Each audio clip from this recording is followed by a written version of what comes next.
The Mandalorian and Grogu is peak unnecessary. It's the most unnecessary film I've watched in a while. It's been 7 years since The Rise of Skywalker hobbled into theaters to a mixed reaction.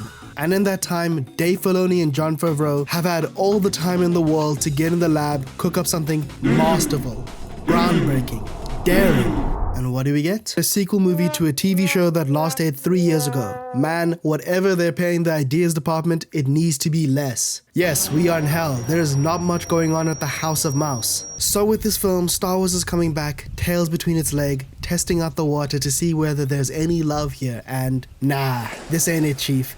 Now, I will be fair, there are people who will like this. 1. Fans of the show, I assume. 2. Children. 3. People of pure heart and soul.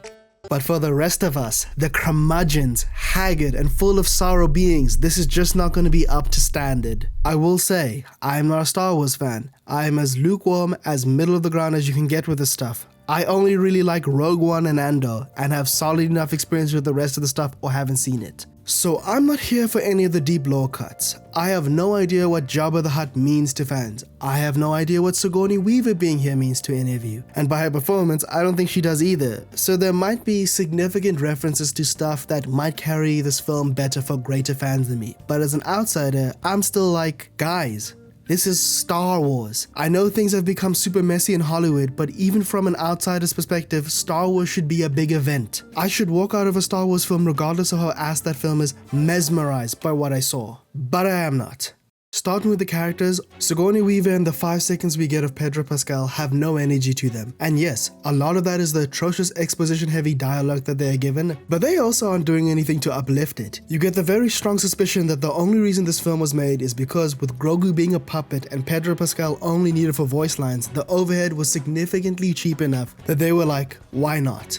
And it shows. Oh boy does it show. But to the film, the story goes that the Mandalorian, the titular chrome cowboy dildo, has to go on an adventure interacting with a bunch of snot monsters.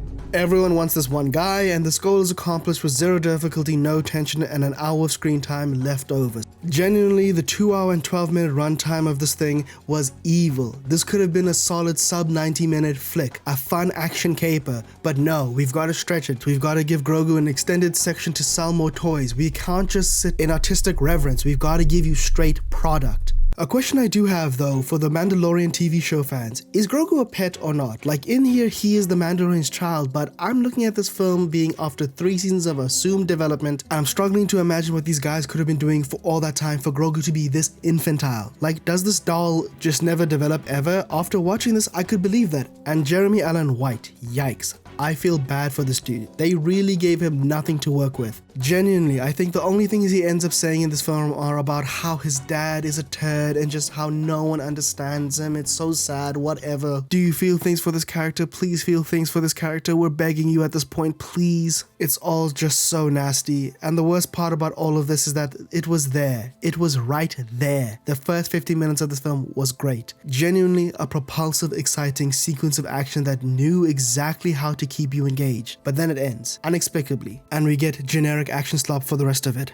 How many times do we need to see characters thrown into a poorly designed battle royale cage before escaping? How many times do we need to see characters escape an exploding castle, base, whatever at the last minute? And mind you, there was no reason for that. The antagonists were defeated. He just called a nuke on himself to Aura Farm. None of what we saw in that base was cool except for the snake. I'll give him that, the snake was cool, but it's still lame in comparison to what we used to get. I remember how much people used to care about these films. It's like Disney wants to give us the bare minimum and hope that nostalgia would carry them through the box office here. And it's just not enough. The only sections of this film that gave me anything was the music, but that's because Ludwig Göransson doesn't miss. This guy's in a heater. Ultimately, the story didn't need to be told or put into theater. It's an amalgamation of several different pieces that could have been something but just isn't put together. I feel so bad for Star Wars fans. After Andor, you probably thought you guys were on the up, but no, just another tepid installment. Star Wars, maybe it's time to go take another nap.